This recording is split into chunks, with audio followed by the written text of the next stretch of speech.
I was just pricing a home that has solar panels on it, and I was, these are owned solar panels on this home. This home is actually pretty gorgeous and even has a safe room. It's absolutely beautiful. But it put me to mind of an email I received this week from somebody asking me about leased solar panels, because he's seen that his neighbor was trying to sell their house and they were having a really hard time with deals falling apart because of leased solar panels. So I wanted to talk about that. So basically, you know, it's not the solar panels themselves. Solar isn't bad. It's the lease. The lease is what is killing deals right now. And the problem is that we see these deals dying at the very end of the transaction. So it's like right before closing that the lender finds out about it, and it's the lender typically that has the issue with it. So why?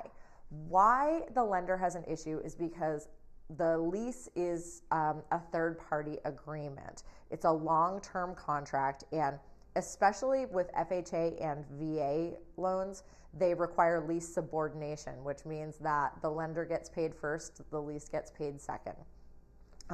They have really strict terms for approving that. And if the solar company won't agree, then it can cause a denial of the loan or a severe delay. So if your solar is owned, you tend to be okay. If it's leased, it can be an issue. The leases are typically for like 20 to 25 years. And the problem is that the panels lose their efficiency over time. And then the question is, you know, who replaces the panels? Sometimes the panels will outlast the lifespan of the roof. So a roof would have to be, you know, the panels have to be removed, the roof has to be replaced and put back on. And when you get into that, then it's, you know, you're also tampering with the terms of the lease. A lot of buyers think, why am I taking over this system that I didn't want to begin with? So that's where one of the problems lies. So the buyer must qualify to assume the lease also. There's another headache that people are running into. If the buyer doesn't qualify, the seller has to buy it out, and sometimes that is tens of thousands of dollars. Appraisals. So a leased solar array does not add value in an appraisal situation. That's a really important thing to think of. So if you're getting solar panels and you're leasing them, do it because this is something you want, and know full well that it's not necessarily something that's going to add value to your home.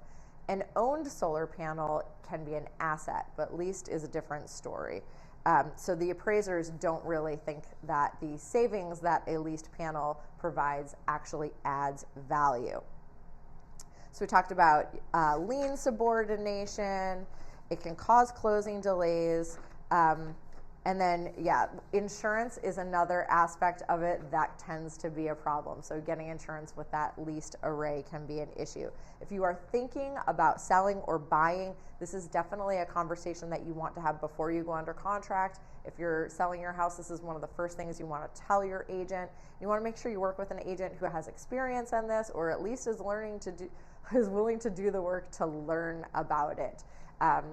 Again, I'm doing some valuations right now, and luckily this is an owned solar array, so it's a little bit easier to value, but it's always something thrown into the mix. You know, it's something that we need to find the value on. So if you've got questions about the value of your house, if your solar array needs to be rethought, give me a call, send me a text, or send me an email.